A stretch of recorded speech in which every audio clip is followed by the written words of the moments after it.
The site at Nettleton is extremely interesting and very important. It's quite complex. There is some evidence that there is something on the site before the Roman conquest, a late Iron Age settlement, perhaps just a small farm. It may have a religious component, although it's not been found. Then, soon after the Roman conquest, quite by luck, if you like, it's on the line of the newly engineered road, the Fosse Way. And from that point onwards, it seems to be an important little roadside settlement. It's somewhere you could stop off on your way from Bath to Cirencester. It has this important religious component. It ends up with a fantastic octagonal plan temple. It has buildings that actually project out over the adjacent stream, which some people think suggests that you may have a cult based on the healing powers of water, such as at Bath. But in addition to the religious complex, there appears to be a large guest house. This may be something called a mansio, which is something like the Trust House Forte Holiday Inn of the Roman road system, where people travelling on official business could stop for the night, get a new horse, a hot bath. It could also be associated with pilgrims coming to the temple. But in addition to that, there's also a lot of industrial activity going on. There's iron working, there's bronze working. Again, it's like a little service centre with a strong religious component. One of the things that intrigues me about Nettleton is that there is also this very late Roman cemetery. From the excavations at the time, people said it's just late Roman, but many of these burials are actually aligned east-west and do not have grave goods. And they could actually be part of an early Christian community that starts to emerge at Nettleton in the late Roman period and could arguably carry on into the 6th or 7th centuries AD.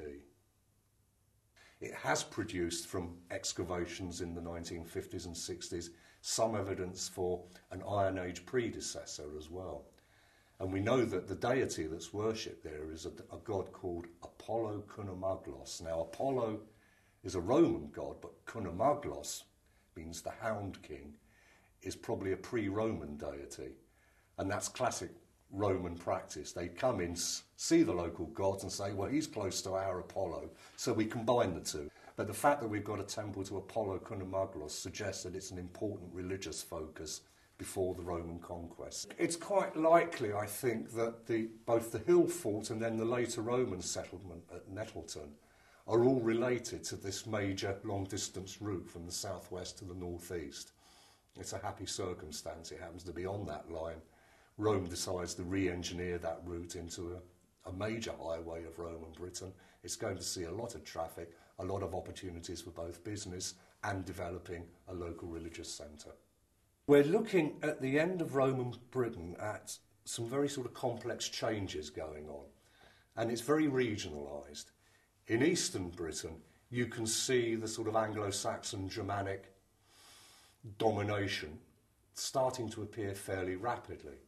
But as you come into Western Britain, where we are, this is a much slower process. And there seems to be a period, perhaps as long as 150 years, where you may still have some kind of recognisable survival of some Romanised elements of lifestyle, governance and the such like. It's always a difficult period to actually pin down archaeologically. I mean, people call it the Dark Ages, which is a terrible term. It's only dark because we as archaeologists haven't yet learned to read the evidence, but I think it's there. The cemetery at Nettleton, I've already mentioned, is very similar to others known in the southwest that have had radiocarbon dates undertaken on them, and you can see that they represent populations that go from the 3rd century AD to the 7th or 8th century AD. It's the local population, probably becoming Christian, and with very little interaction with the new Anglo-Saxon masters until something like the 7th century in this area. At that point, there is less long-distance movement along the roads. You haven't got this massive infrastructure that you would have had in the Roman period. So a lot of these roadside settlements are probably going to lose their importance in terms of the long-distance communications. They may dwindle to becoming just little more than very, very localised service centres. And then as you get the new Anglo-Saxon systems of villages and manors and such like developing, they more or less become redundant. I suspect very few of these sites disappear overnight. They just gradually fade away as the new landscapes and the new political systems start to develop.